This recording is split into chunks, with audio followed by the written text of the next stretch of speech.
The most overpowered exercise might just be the push-up. But let me tell you why.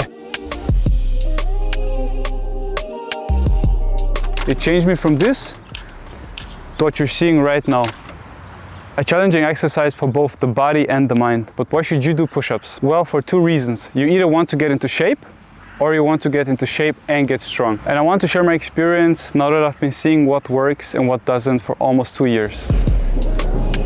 Currently, I'm at 45 push-ups in a single set, but there was a time that I couldn't even do 2.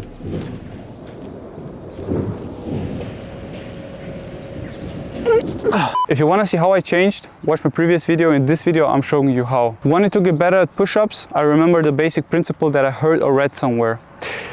And it's only doing the thing is going to make you better at doing the thing. So wanting to get better at push-ups, naturally I started spamming them. So if you're a beginner, just do any of these variations that you're seeing on screen and you're going to be good. And if you're intermediate, that's also all right. Just do harder variations, do them slower, do them faster, more explosive. Just change up your training routine. Don't always have it at the same, because if nothing changes, then nothing changes. And probably the most important thing is you have to train to failure. If you don't, that means your mind has already given up. And if you do, you're not only strengthening your body through that, but you're also strengthening your mind. That's probably even more important than the training itself. Achieving these results, it wasn't just about working out, it was more of a complete lifestyle change. It started with many months and years with me having a different perspective on different outlooks on life. So that changed first, and that's a big reason on why I focused on time efficient and effective exercises like pull-ups, dips, push-ups and squats. And I'm also somebody that's really interested in calisthenics and its skills, learning, mastering the body. So I also keep that in mind while also trying to stretch actively every day. Sometimes it's more passively going jogging or doing something else, but I'm trying to stay active as best as I can. And it's not like the training is always my #1 priority. I try to keep it that way, but sometimes it's not. But even then, I still go and train, and I try to push myself as hard as I can, mostly. So even though this year I've decided that I don't have any rest days anymore, watch my previous video for explanation on that, I have barely missed a day where I didn't train. And all that while balancing a freelance career, trying to do content creation and living with my fiance and 2 cats. So it's possible. If I can do it, you can do it, and most likely even better. Even if you think that you cannot do it, set a timer for 30, 40 or 50 minutes.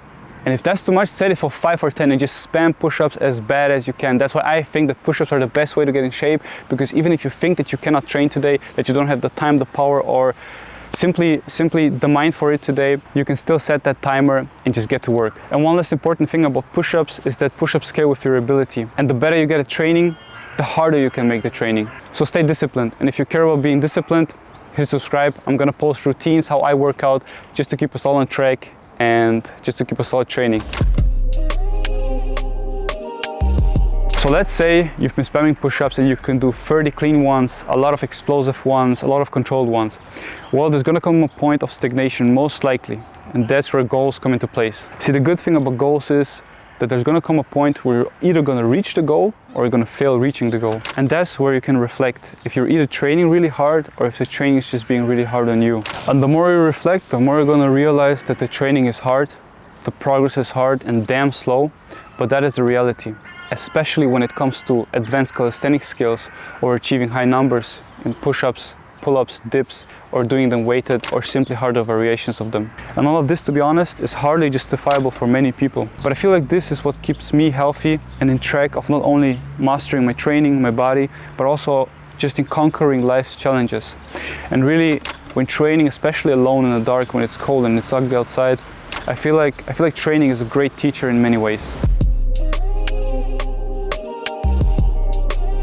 Be mindful and think of what's really important to you. Set goals, tell your parents, your friends, and train. That's the most important thing. Nothing's gonna happen if you're not gonna train. And when you reach your goals, eventually you're gonna do that. Or if you fail, first of all, don't give up. And if you do reach your goals, I want you to set new ones. Don't just stop there. And if you don't wanna set new ones, maintain your progress, because that also is pretty hard. And it's important to not be stagnant. Shift your focus to other areas in life. Because if you've got more time, I don't want you to waste it. Be mindful about your time. And I need to say this again. If you do fail, you cannot give up. Imagine a version of yourself standing in front of you. I'd be sad and I would ask, why that person gave up. And I don't want you to be that person. So don't give up.